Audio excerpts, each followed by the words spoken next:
What's up, guys? Welcome back to Picking a Fight. I'm Lach. I'm Jeff. And today we'll be looking at Jung, the Korean Zombie, versus Dan 50K Ige. We're going to be giving you our thoughts on our predictions. The Korean Zombie is coming off a demoralizing loss to Brian Ortega, while Dan Ige is coming off a quick knockout of Gavin Tucker. What do you think? I think we should take a moment and talk about this Zombie Ortega fight. Why? Because that was crazy. Like, I don't think anyone was expecting, the Korean Zombie to really go out like that. I mean, I know I wasn't. Like, I was like, dang, Brian Ortega put on a show, dude. For sure, because, but to be honest, I rewatched that fight, and the earlier rounds were competitive. Yeah. Like, sure. It was not until he concussed the Korean Zombie with that spinning elbow? Yeah, that it really, the tide, completely went to one side. Yeah. Because I thought the Korean Zombie was winning the second round up until that point, and he did lose the first one, though. But I felt like he was turning it up, and then he just got caught with something big. He actually said he doesn't remember anything For real? before or after that elbow, I think. Yeah. So he got messed up pretty bad. Yeah, I think it also stunned him that, Brian Ortega was bringing all these weapons to the table, Mm-hmm. and then after he did that spinning elbow, it's kind of like, dang, what else does this guy have in his arsenal, Mm-hmm. And I was like, I think that besides, and the fact that he couldn't remember, he got stunned. Yeah. So, he's probably hurt the rest of the time and stuff. For sure. But he did a great job though, Ortega, with regulating the distance with the jabs and the kicks, and everything, and just he seemed like a brand new, new and improved Brian Ortega. He did have a 2-year layoff, so I feel like when you come fight a fighter who had that much time off, you kind of don't know what to expect because that's so much time off. Yeah, and you gotta keep in mind that he didn't take the time off like most fighters when like Ponzinibbio, for example. Ponzinibbio was out because of injuries and surgeries and just a constant cycle of that. Ortega took that time off, after the Holloway loss, and he got rid of his old coaches, or most of them, right? He kept, I think Renner Gracie's still in his corner, but he just got new coaches, and he actually talked about how he wished, how he was telling his old coaches that he felt he needed to improve his striking and kind of sharpen his other skills, and that they were like, no, that your grappling is your bread and butter, and that you should stick to it, and your striking's good enough. And then the Holloway fight happened, and he got, and honestly, he got embarrassed. His striking looked leagues below Holloway's. But I mean, credit Holloway, he's the best boxer in the UFC. But yeah, I just think the Korean Zombie, he looked okay until that, and then it was really one sided. But I don't know, man. It's hard to just look at his last fight and kind of, write him off. Because, before that, he finished Frankie Edgar. I think at the time he was the second person to do it behind Brian Ortega. Yeah. And then he knocked out Renato Moicano. He dominated Yair until, that brutal elbow from Yair made me so sad. I've been a huge fan of the Korean Zombies. If you've been watching them for a while, even before his layoff, before his military service layoff, man, he was really entertaining. And so it made me very sad that he would come back, have that crazy comeback against Dennis Bermudez. He got that uppercut, knocked him out. And then he was dominating Yair, a young prospect, making his way up. And then he literally last second knocked out brutally, on the highlight reel forever. Right. It breaks my heart to this day seeing that on the highlight reel. But, got the win against Moicano, finished in first round. Frankie Edgar finished in the first round in Korea. And then he kind of hit a brick wall when he came into Ortega. But I don't know, man. I feel like it was... No, sorry, go ahead. No, I was just going to say, even though, some people will write, the Korean Zombie off after that bad performance with Brian Ortega, but I think people have to consider, their skill level. Dan Ige, I'm not sure. I don't think his striking is as good as people say. Mm-hmm. I don't think his power is there either. Yeah, I agree. His power is, I think, almost what's it called? Like a facade, man. Like a hoax. Yeah, especially with his last finish. I think people think he's like this kind of stocky, small, like a powerful guy, kind of like John Lineker or something like that. But he doesn't. He just doesn't have the power. You know, like before the Gavin Tucker knockout, it was impressive. Not taking anything from Dan Ige. You know, he finished him crazy. He lost to Calvin Kattar decision, split to Edson Barboza. Again, you know, a lot of people thought that was controversial. Yeah, for sure. When I saw it live, I thought Edson won. Yeah. I didn't get to rewatch all of it, so I'm not sure, but that was a close one. Another split against Mirsad Bektic. Decision against Kevin Aguilar, sorry. Choke against Danny Henry, and then Jordan Griffith, Mike Santiago, lost to Julio Arce. Like, these guys are, you know, the Edson Barboza, I like Edson Barboza. I think he's a great fighter. Calvin Kattar, I think, is just a little below that. He lost to Kattar, arguably lost to Barboza. Gavin Tucker, you know, he had a great win against Billy Q. I just don't think he's on that same level when he knocked him out, you know. So I just think the level of opponents is like, you know, Korean Zombie's been fighting the best featherweights his entire career. And even on the way back, you know, he fought Dennis Bermudez. Probably at the time, I think he was the lowest ranked guy he's fought so far. But he fought Yair, you know, I think he was top 10 at the time. Renato Moicano was top 10 at the time. Frankie Edgar, I think, was top 5 at the time. Ortega was top 5. And, you know, I mean, he arguably went to toe. He arguably arguably won all those fights except for the Ortega fight. And, you know, Ortega's, you know, he evolved into his next evolution like a Pokemon. So, Yeah. I don't know. So, I mean, there's like, it's hard to tell because, you know, Dan Ige could be for real, and then this could be his, you know, his breakthrough fight. Or, you know, maybe it is time, you know, maybe it's time for the Korean Zombie, you know, like this is the beginning of his decline or whatever. I really hope it's not, but I mean, that's a possibility. But I mean, the Korean Zombie, you know, he no longer is, I think, like, I think I saw a YouTube that video that was kind of like this, that he's no longer the Korean Zombie because he no longer fights the way he used to, where he was like kind of like this mindless, kind of like Shane Burgos in the other fight we talked about. If you haven't seen our video for the Davey Grant versus Chito Vera, go ahead and go watch that. But yeah, he's more patient. You know, he won with his counter against Moicano and Dennis Bermudez. Oh no, it was just Moicano who won the counter. He's a lot more patient. He was very patient against Frankie. You know, his style is just a little different. He's more patient. You know, and Ige is kind of the opposite of that. He's I think he can get very aggressive. He likes to strike. He'll shoot for the takedown every now and then, but more so just to like seal rounds and stuff, not necessarily to, you know, submit you or, you know, keep you there and beat you up.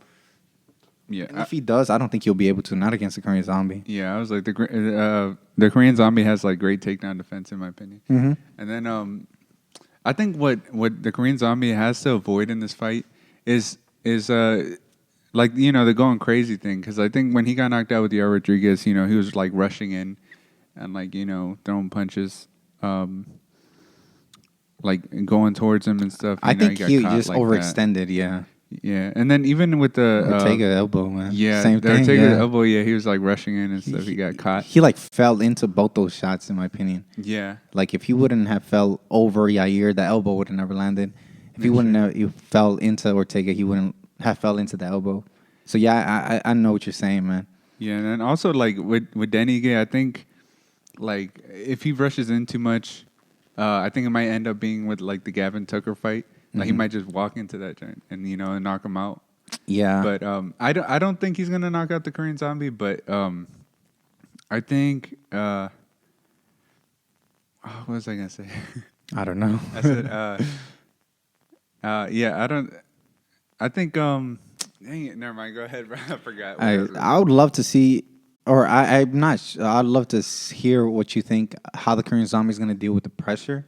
Because, you know, Ige is the type of guy, he gets hit, he wants it back, and he's going to come back. You know, will he be able to kind of like keep him off of him, or will Dan Ige kind of like swarm him? And how will he react, the Korean Zombie, you know, especially with this new style? Yeah.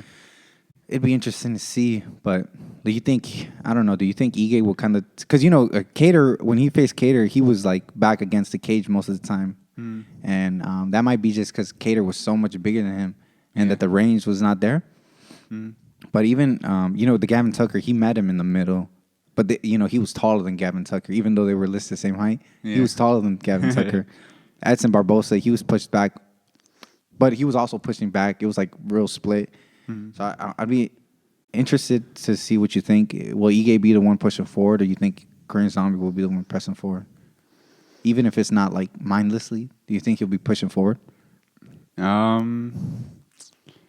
That's a tough one. I actually don't know. I mean, I think Dan Ige is more likely to push forward. But I think if I'm the Korean Zombie, I have to kind of follow the blueprint Calvin Kattar kind of laid down, where it's kind of like you got to keep your distance, even though there might not be a great reach advantage. You know, if the Korean Zombie is a better striker, he'll find ways to catch him and stuff like that. And you saw how Dan Ige looked after that Calvin Kattar fight. Like he looked messed up, and that's because swollen. he tried to rush in and stuff, but he just couldn't do it because Calvin Kattar was keeping the distance and stuff and countering. So I think that's kind of what he has to do. But if he does get pushed back, I do see that being like a problem for him. For Ige or for the Zombie? For the Zombie, because it's kind of hard to keep your distance if someone's pushing you back. That's true, yeah. And I feel like he also doesn't have that power, natural power where it's like, oh, shoot, he hit me with this, I better back up. Yeah. Oh. So, I don't know. I mean, I don't know. I mean, he knocked out a couple guys, though. Yeah, he did. Zombie, so Bermudez, McConnell, Edgar. You don't think he has the power? Maybe I don't think he has like that natural power. I just think he has like good timing and like he just throws his shots nicely. But I think some jabs like he was throwing against. I think it was Brian Ortega. Like them didn't sounded loud. It might have been because it was like I'm not sure if it was a Fight Island or something. It was where it was no audience. Yeah. So it might have been because of that, but they did sound like abnormally loud though. Like they were landing pretty hard. So, but I'm not sure. I mean, and do you know if there's going to be a crowd for this fight? Yeah, right. There probably is, at least a small one. I feel like the recent ones, there's always a small crowd. Maybe that's why the Korean Zombie couldn't get going, man. Because the crowd? He didn't have the crowd. Dude, a lot of people said that. A lot of people said that. Yeah. That it was the crowd that was feeding him, but I don't know. You think that's what it was? It could be. I mean, some fighters are like that. I believe Anthony Smith is like that.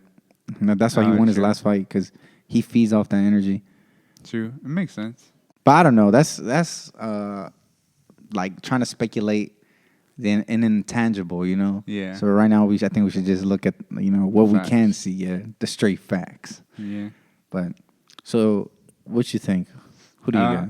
I actually think the Zombie's going to finish him at TKO. That was one of the possibilities I thought, Ige is durable, but, I mean, he's been dropped a few times already. Yeah. And all by punches. And has he been finished? I don't remember. Not by punches, just decision. Yeah. But I mean, he's been dropped. And if he's the one being aggressive, I can see Korean Zombie catching him with something coming on the way in. But I don't know. I think. Wait, what happened? I was gonna ask you. Do you think Dan Ige is like at the same striking level as the Korean Zombie, or you think the Korean Zombie has that edge? I think he has the edge slightly, though. I do think Dan Ige's striking is not bad. Like he can, especially when he doesn't have like the reach advantage, or when he's like the smaller. He's usually the smaller fighter. Yeah. I mean, he can get in range pretty well. He knows how to get in and get out. He probably. That's true. Yeah. Korean Zombie got to kick him, man, like Barboza did. Dang. That'd be. I feel like that'd be a wrap, bro. You think so? I think so. I think if he kicks him in the feet, the feet, the legs, calf kick him or something. I think that would influence the fight a lot, especially if he keeps at it. Like most people, most fighters abandon it. I don't know why. They should keep going at it. They know it's hurting them, but sometimes they just abandon it and. It doesn't go their way anymore, Yeah. I don't know. I'm kind of torn on this, I do think if Korean Zombie wins, it has to be either I think if either of these guys wins, it's by decision. I don't know if he can finish Dan Ige. And I don't know how he's going to get Ige off of him, especially if he gets really aggressive and doesn't respect the power of it. Will Ige be able to win those exchanges? So you think Who do you think is going to win by decision? I have no idea, to be honest. Hold on, let me think a little bit. I left this one to the buzzer, but I don't know, cause man, I feel like in my brain there's still that bias for the Korean Zombie, because he's like one of my favorite fighters. So like I want him to win, but I don't know. I feel like this might be not the best matchup for him. Yeah, I feel like, I mean, this is like they both have an equal chance, you know, of getting the dub, but it's just a matter of what they do, you know, what their game plan is and what they come out doing. That's true. So it's kind of like a lot of stuff that, you know, a lot of variables. Yeah, there's also a lot at stake. You know, Korean Zombie has said that that you know he has to win here, and I actually agree with him, because I think if he loses, especially to someone like Dan Ige who's on the way up, they're almost gonna like switch spots where Korean Zombie is no longer 1 or 2 fights away from a title shot. Now he's like 3 or 4. But if he wins here, you know, he could possibly be just 1 win away or 2 wins away. And then vice versa for Dan Ige. This is the biggest fight of his career. You know, Chancellor Jung's staple of this division. If he can beat him, or if he can take him out, you know, it'd be super impressive. It'd be, in my opinion, the best win on his resume so far. Besides the Barboza fight, I think this one is better than the Barboza fight, to be honest. So I mean, there's a lot at stake, and I actually think, what do I think? Like I keep just flip flopping like a pancake, man. I can't decide, but I think I'm gonna go Korean Zombie by decision, because True. he has my heart.